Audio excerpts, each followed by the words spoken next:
The Church of England has announced an independent inquiry into allegations of a cover-up of sexual abuse in the church. The inquiry will look at whether the behaviour of a former Bishop of Gloucester, Peter Ball, was overlooked because of his connections within the church and the establishment. The 83-year-old has now been found guilty of a string of sexual offences and will be sentenced later this week.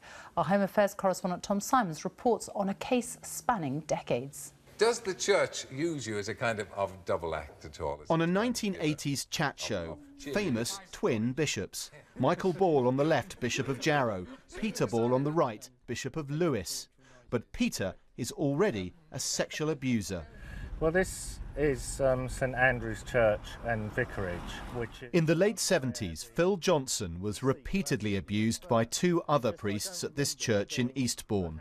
He's claimed Bishop Peter Ball knew and even groped the 13-year-old himself. It took away any power I had to report up the chain. Peter Ball was their immediate superior, so there was no point in me complaining because those in authority knew about what was going on.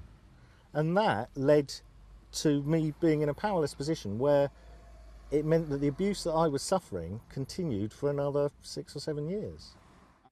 By 1993, Ball was Bishop of Gloucester with young followers to do his bidding, including this man, Neil Todd, then 17.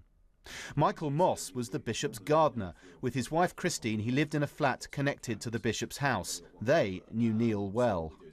He got really troubled if he broke something in the house.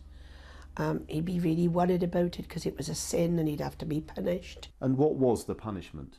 He said, well, another sort of session when I have to sort of strip off and say my prayers. They reported their concerns. Eventually, police got involved and other victims were discovered.